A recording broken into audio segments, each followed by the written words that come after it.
총리님, 작년 한미 정상회담에 대해서 청와대 대변인이 합의문이 필요 없을 정도 잘된 회담이다. 또 작년 11월 한미 통상 조인트 팩트 시트에 대해서 민주당 당 대표께서 너무나도 잘된 합의다라고 했는데 맞습니까? 동의하십니까? 네, 그 당시에 그렇게 발표했던 것을 기억하고 있습니다. 그런데 총리님, 트럼프 정부 2기 들어서기 전에 우리 자동차 같은 경우에 관세가 얼마였습니까? 0%였죠. 네, 그렇습니다. 그런데 15%로 올라갔죠. 맞습니까? 네, 우리만 그런 것은 아니라는 것도 알고 예, 있을 물론 거라고. 이제 유럽, 일본 15%인데 자동차 같은 경우에 원래 유럽이나 일본은 2.5%였습니다. 그런데 똑같이 15%가 됐습니다. 그러면 상대적으로 우리는 불리한 합의를 한 게 아닌가? 그렇습니다. 그리고 우리가 15% 관세 인상인데 또 25%로 인상하겠다고 관복 해제하겠다고 그러지 않습니까? 그러면 이게 잘된 합의라면 이렇게 될 수가 없다 이런 생각이 들고요. 우리 총리님께서 지난번에 벤스 부통령 만나셨는데 참 상징적인 장면이 있었습니다. 역대 총리 중에 그런 분이 없을 거예요. 그래서 한 라인도 만들어 놓으셨죠. 그런데 한 라인을 만들어 놓으셨으면은 그 전에 이런 것을 통보를 받으셨나요?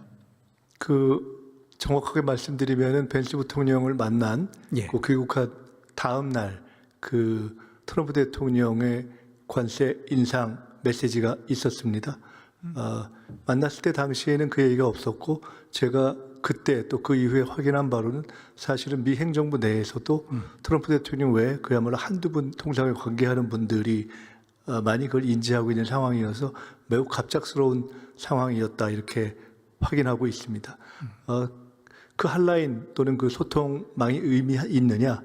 의미 있다고 봅니다. 왜냐하면 한라인 만드셨으니까 네, 그 이전에 있었던 다양한 통상 관련한 그 연락망 또는 대화 채널에 더해서 벤스 부통령과도 논의를 하면서 그 이후에 논의가 진행됐고 아시다시피 현재 관보 게재는 저희들이 유보하고 있는 상황으로 노력을 하고 있습니다. 예, 핫라인을 더 보강시켜서 위기 대응 채널로 활용해 주십시오. 네, 계속 그렇게 하겠습니다. 김용목 정책실장이 이렇게 갑자기 미국의 관세 인상 압박이 100% 입법 지원 때문이다.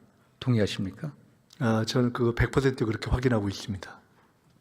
아니 그런데 정부 여당이 한번 보십시오. 지난번에 뭐 특검법, 뭐 노란봉투법, 검찰청 해체법 속전속결로 일방 통행 처리하지 않았습니까? 그런데 왜 국익이 가장 이 연관돼 있는 대미투자 특별법을 왜 방치하셨나요?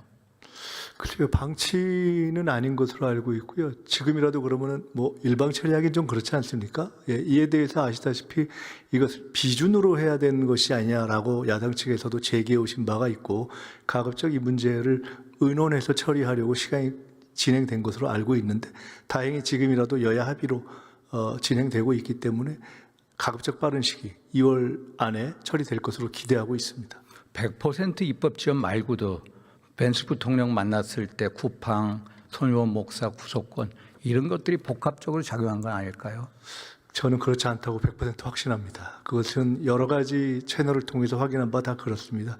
미국과 한국의 관계가 또 미국이 한국의 통상 관계를 바라보는 눈이 예를 들어 한 기업의 문제 때문에 그 통상 전체의 틀을 흔들 정도로 미국 자체가 보고 있지 않다 하는 생각을 하고 있습니다. 그러나 이제 분위기는 나쁜 건 아시죠? 여러 가지 이슈가 다양한 채널로 예를 들어 의회 내에서 일정한 의원들 또는 정부 내에서도 그에 관심을 갖는 분들이 관심을 갖는 사안이라는 것은 분명하나 그분들도 전체 틀에 있어서 관세 협상의 틀을 흔들어야 할 그러한 일종의 지렛대 내지는 사안으로 보고 있지는 않다는 것도 동시에 확인하고 있습니다. 그럼 갑자기 이렇게 잘못된 게 트럼프 정부의 어떤 변덕입니까? 아니면 우리 정부의 위기 대응 아까 말씀처럼 한계입니까? 아까 말씀처럼 이 대비 그 투자 관련 법안 이것이 첫째 빨리 진행이 안 되고 있다.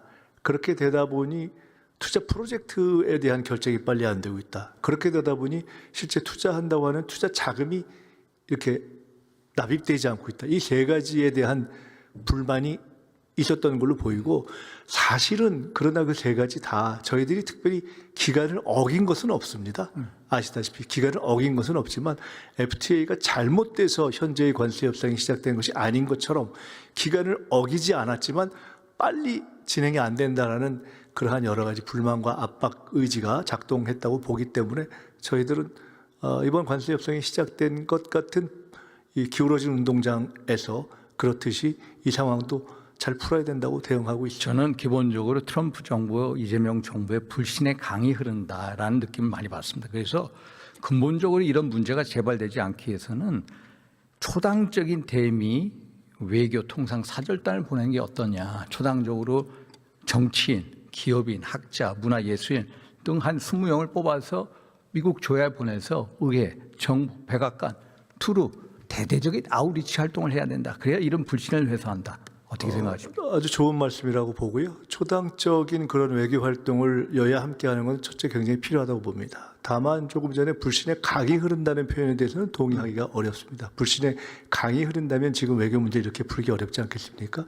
만약 여야 합동으로 간 의원 외교 팀에서 그 중에 야당 의원들이 알고 보면 이 여당은 참 나빠요. 급한 문제 잘못 풀고 있어요. 종교를 탄압하고 있어요. 이런 얘기를 하면서 오히려 외교 관계를 악화하려는 그런 노력을 하지 않는다면, 그런 양식을 가진 어떤 초당적 의사를 가진 분들이 함께 한다면 저는 매우 좋은 제안이라고 생각합니다. 그래서 대통령께 한번 건의해 보시죠. 그렇게 하겠습니다.